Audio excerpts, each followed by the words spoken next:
Good morning, everyone. Welcome to Sports Shorts Daily. Ronnie Rants alongside Tommy Christ saying TGIF to you.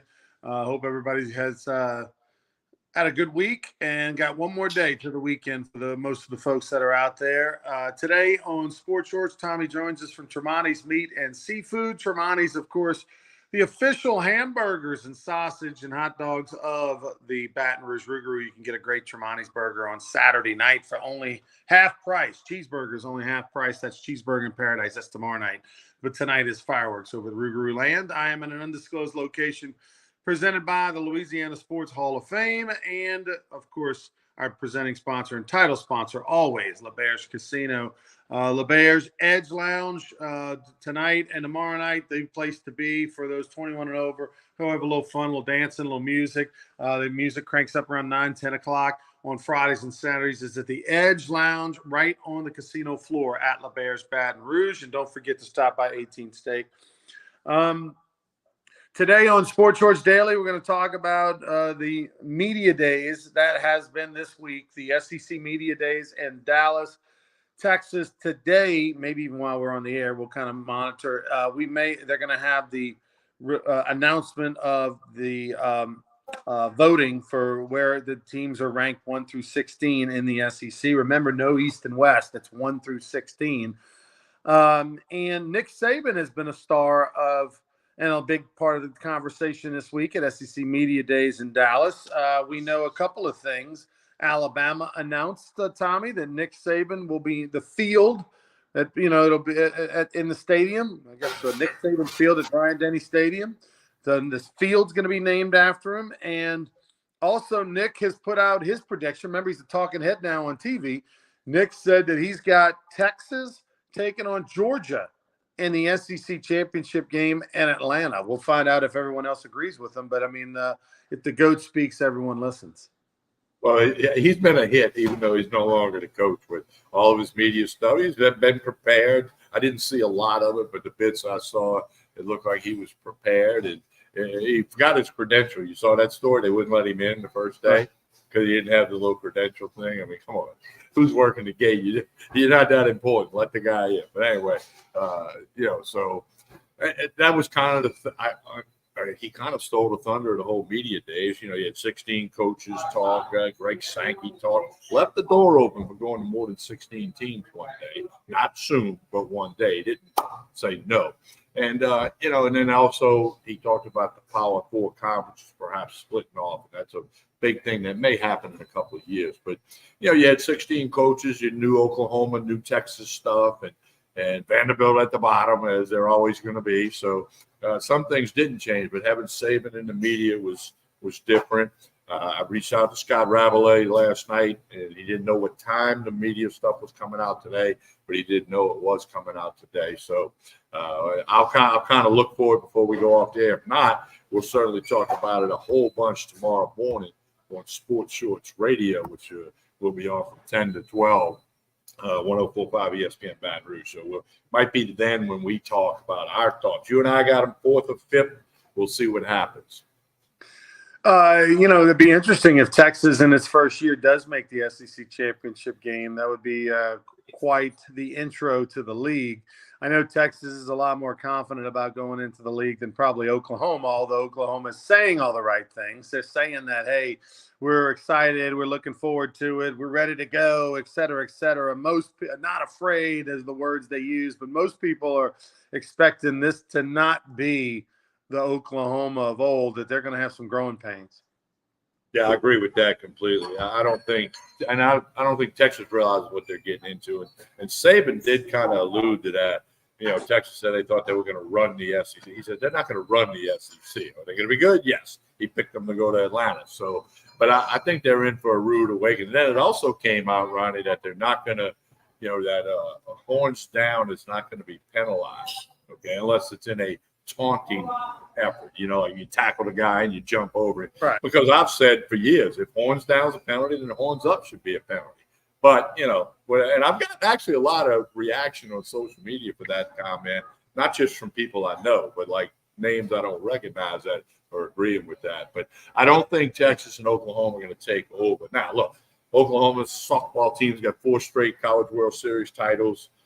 Texas baseball. I mean, they got Schlossnagel's there now. All the sports programs at Oklahoma and Oklahoma gymnastics is great. Oklahoma and Texas are going to bring a lot to the table. But strictly football, which is what everybody's focusing on now. We just had the media days in Dallas, and I just don't think they're going to take. I think they're going to do not as good as they think they are the first year. Well, the thing that is probably going to be an adjustment is, in the SEC, you're playing a good team every week when you don't play Vanderbilt, right? I mean, you're literally every week playing a team who can beat you. There's no weekends off. There's no, hey, we don't have to play our best and we can win. I mean, and that's the grind. That's the grind. That's the grind. That's the NFL grind, right? That players have to get used to when they play 17 weeks of NFL football. Anybody you play can beat you in the NFL. Well, it's sort of like that minus Vandy in the SEC. And so, can Texas and Oklahoma get used to that? We know Texas is supposed to be good. We know they've got a returning veteran quarterback, all this stuff. Can they do it week in and week out? Can they survive the gauntlet? And the emotion, and can they get up and get fired up for all those games? And that's the part that is probably a little bit shocking, a little bit surprising. And by the way, on the horns down thing, Tommy, I think that when the Big 12 made a big deal about it, passed the rule or whatever about the banning the horns down, that made it even more something everybody wanted to do. I think before horns down, it happened some, but now it's like, oh, you're going to tell me I can't do it? Well, now we're all going to do it. And I think that's that was the worst thing that could have happened for Texas was when they banned it a few years ago. It's like the old sign on the park bench, wet paint, don't touch, and everybody walks up and touches it, right? Hey, Chris has got a comment. Is the global internet outage going to affect the Rougarou game tonight? There's a global internet problem. Like all the airlines are shut down and many banks are affected. My bank wasn't. I checked my stuff earlier. But, so Chris is trying to be funny. I get it, Chris. Well, the good news is that the Rougarou are global internet proof. As long as it's not raining tonight during the game, we will be playing. We'll also have Jerry Lane Chevrolet fireworks during the 7th inning stretch. We'll have a 5-minute professional fireworks show extravaganza. You don't want to miss it. Thank you to Jerry Lane Chevrolet. So last night, the Rougarou did not play. We got rained out, and here's what happened. Our team gets back. This is so terrible, Tommy. Our team gets back on the bus at 5 o'clock in the morning from Texas yesterday morning. Being very proactive, our head coach and staff decide they're going to put the tarp on the field, which is great because they saw, hey, look, it's a pretty good chance it's going to rain today, midday, afternoon. It's going to rain, storms coming through. So let's go ahead and put the tarp on the field. So they did. So, I mean, those guys didn't get to bed till 6:30 in the morning. By the time they got home and got to bed, been on the road, all that. One problem, Tommy, didn't necessarily put all the sandbags and all the spikes out that need to happen when a giant storm that with wind gusts comes through. And so basically the storm destroyed about 3/4 of the tarp and folded it up into a taco over behind the first base bag. And so, bam, no tarp, lots of rain for 2 hours plus. And the infield was just pure mud. By 7 o'clock at night last night, gorgeous. Wasn't even hot. It was amazing in Baton Rouge. The sun was out. We could have played. I know. And our haste to get home at 6 o'clock in the morning, we didn't quite do the due diligence on the old sandbags and spikes. And it'll cost old Ron Rance a bunch and the fans a bunch too. So, you live and learn when you're trying to hurry up and get things done without doing it the right way. So that's a expensive lesson that our organization and team won. And we had to, and of course, Tommy, they just got finished. We fixed up the field a little bit as far as left the tarp out last night. I was monitoring the weather every hour on the hour, set my alarm every hour on the hour. We'd go on the Weather Channel app and check the radar. We were, because we were anticipating maybe 3 to 6 a.m. we were going to get some rain. We didn't, but they did just tarp the field maybe probably 45 minutes, about 40 minutes ago, 30, 40 minutes ago. Our team and coaches tarp the field. So because there's some weather that's coming through here this morning, they're anticipating, and we want to make sure the field's tarped. So we're going to do everything in our power to play tonight, tomorrow night, and Sunday night in Rougarou Land. And global internet be damned. We'll be playing TCL baseball 7 o'clock each of those nights. Yeah, again, I look forward to the fireworks show tonight, the Tremonti's Cheeseburgers tomorrow night, and Sunday night free ticket, Southern Regional Medical Center. Got Todd Walker, Warren Morris will be in the house tomorrow night. That's pretty cool. Todd was out there last year. I remember visiting with him. I hadn't seen Warren in a while, but it'd be good to see those guys at the ballpark. Need everybody to come on out. Gates open at 6 o'clock. Get out there, plenty of food to eat. You can eat dinner at the ballpark. Beers available, you name it. Come on out. As far as what everything else that's happening in the world of sports, the British Open is going on over at the Royal Troon, and one guy who will not be playing on Saturday and Sunday is Tiger Woods. That's not a surprise. It's not a shock. But the fact that he shot so bad might be a little bit of a surprise. Plus 14 through 2 rounds. They won't even come close to making the cut. Cut will be about 4 or 5 over. Shane Lowry leads at 7 under. But Tiger Woods, Ronnie, it was tough to watch. I saw some of it, and you just – it's kind of like watching Les Miles football at the end of his tenure. You just cringe. When before the ball was snapped, you cringe when that last year and a half of Les Miles. But when Tiger's lining up his shot, you're just like, okay, is it going to go left? Is it going to go right? Is it going to be short? Which he hit many shots short. And the wind's tough over there. I get that. But it's not the Tiger Woods that dominated this game. It was the number 1 golfer in the world for so many years. But, Ronnie, I was thinking about it on the way to Tremonti's here this morning. All the great golfers, they reach a point when they can't play no more. Jack Nicklaus said, when I can't compete no more, I'm going to stop playing. David Duval was the number 1 golfer in the world. He couldn't break 80 for a while. Now, he could probably go to Greystone this afternoon and break 80, but you know what I'm saying? I mean, Nick Price, Nick Faldo, Greg Norman, and we go down the long list of great golfers, elite of the elite, and they just can't play no more. That's the point Tiger's at. And I know we've tried to hang our hat like, you can't say no with Tiger, never say never. He might come through. A couple of years ago when he shook the world up and won the Masters, but I just don't see it happening again. And it's in part physically. He looks all right. He just doesn't have the game anymore because he doesn't work at it. He doesn't play as much as he used to. And Ryan, you and I know if we play golf, several times a month, next time we go out, we're not going to hit as many bad shots. We don't play for a long time, and whatever talent level we have diminishes, and we don't hit that nice shot or make that nice putt. So that's just what it is. It's tough to watch in many ways, but he won't be around on the weekend. It's going to be a lot of fun. A lot of weather is going to be around for the whole weekend, cold, wind, rain. So I'll be up early tomorrow morning and Sunday morning to watch the British Open. The Lowry, you said -7. Sam Burns, by the way, makes the cut. He's only 4 back, -3. So Louisiana golfer to watch there. Sam Burns always on my watch list. And Tommy's Patrick Cantlay, 6 back going into 6 today? Back, yeah. We'll see. We'll see. Patrick, I think Lowry will back up a little bit. I mean, he's at 7 under. 7 under will win the tournament Sunday late morning or midday for us. I'm thinking more like 4 or 5 under is going to win the tournament. So Cantlay's not out of it. My plus 5,500. I made that bet. Sportsbook at LeBurge, you can make a bet on all that stuff. And so we'll see. It's going to be fun. It's going to be interesting. The course looks tough, but I think it's the wind that's really getting them. It's changing directions all day long. They play a couple of holes and they're in the wind, and then your next one, it switches. It's not that because the hole switched, it's because the weather conditions. I want to go back to this for a quick sec. We were talking SEC Media Days. Forgot to mention this. First time in, 100 years or something that LSU hasn't played Mississippi State and Auburn.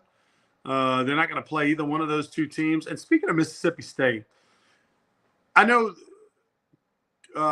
Jeff Levy, the head coach over at Mississippi State, he looked like he literally, like somebody woke him up, like his alarm clock didn't go off, and they woke him up and Coach, you got to be on stage in 5 minutes. Oh, crap. I overslept. And he just threw on a jacket, no tie, unshaven. You know, I mean, it's one thing if you go beard, but he doesn't go beard. He just looked unshaven. He didn't even look like he took a shower. Like, he looked like hell. You know, most coaches are all dappered up and, get to look in their wearing their Sunday best and all that. Levy looked uninterested. Like, man, I got to go to this press conference. What do you mean? Like, you know who he looked like, Tommy? He looked like the Mississippi State head coach. That's what he looked like. See, that's tough. You're being tough on the guy, But anyway, that whole Mississippi State thing when Mike Leach unexpectedly died, I mean, he was Mike Leach, and that program, they're going to struggle for a while, I believe, for lots of reasons, especially if you throw Oklahoma and Tech. I think I don't have the schedule in front of me. I think Texas plays in Starkville this year. So it'll be the cowbell horns down game, I guess. But anyway, so we'll have to wait and see on all of that. But hey, I'm looking forward to the polls coming out. Certainly, like I said, we'll talk about it on radio tomorrow morning. I want people to join us for that. Also, bad news going on right now in New Orleans in the sports world. The New Orleans Saints, New Orleans Pelicans. Not a great week for Gail Benson and her staff. Well, the Pelicans are 0-4 in summer league, and I get it. The summer league's the summer league. Okay? I get it. But you're 0-4. The Saints, Ryan Ramczyk, right tackle, guy that's been there a while, out for the year. Juwan Johnson, tight end, who's been effective. Chase Young, the big defensive end, they signed the kid out of Ohio State. Those two guys have to miss the first 4 games because of the PUP list, physically unable to perform. It's not looking good for the Saints. As in the month of July, we see all these polls and hot seat lists. They ranked the 32 NFL coaches at CBSSports.com. Dennis Allen's ranked 32nd. Okay, somebody's got to be ranked 32nd, but it's Dennis Allen of the New Orleans Saints. I think betting the under on the Saints might be the move. 7.5 is the over/under. I know we all liked. Oh, man, they can get to 8, right? They can get 8 or 9 wins. Come on. No, I don't know. When you got the worst coach in the league, and you got no offensive line, you got no offensive line and the worst head coach. That's probably an under formula. So don't let your. And here's the other one I read. In the last 3 years, Kamara averaged less than 4 yards a carry. Look at that, ain't gonna cut.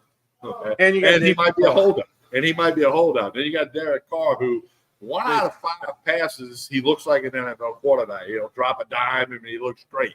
But the other 4, like really? And you got Chris Olave, who's one of the best receivers in the league. But I just don't see the pieces coming together for the old Saints this year, Ryan.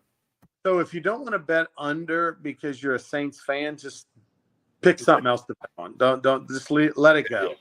Because you're right, Tommy. On paper, 7.5. They can get to 8. The division isn't that strong. Their schedule paper is supposed to be weak. Like they should be able to get to 8 or 9 wins. But then when you look at the schedule and you look at the division, you think that. But then when you look at the team and go, who's going to play offensive line? Who's the backups at offensive line? Then you start realizing, you know what?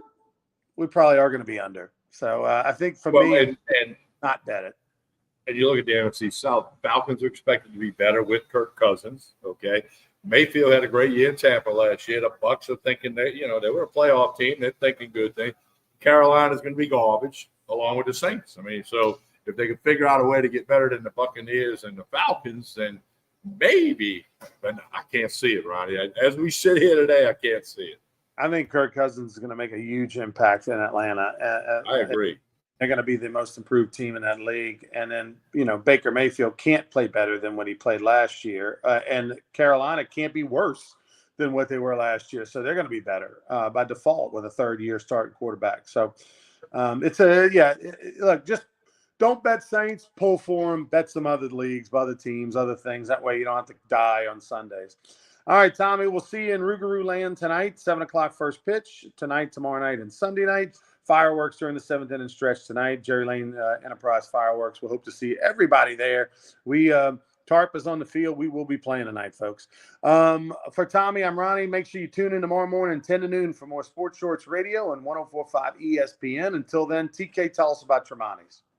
Yeah, Tremonti's got the special today like they've been doing on Fridays. 6 boiled crabs, a pound of boiled shrimp, $19.99. Here's the trick. You got to call it to reserve them because they're going to run out. They're selling out every Friday. Call the number on your screen, Tremonti's.com. Stop by here on Jefferson Highway. Reserve your half a dozen boiled crabs and 1 pound of headless boiled shrimp, 16 to 20 count. You can't beat it. Tremonti's also going to be coming up with some huge tailgating and home gating packages for the football season. We'll be telling you about that in a couple of weeks. So appreciate that. Hey, as we always say, like and share this show. That helps everybody involved. On behalf of Ronnie Rance, I'm Tommy Christ. Have a great day, everyone.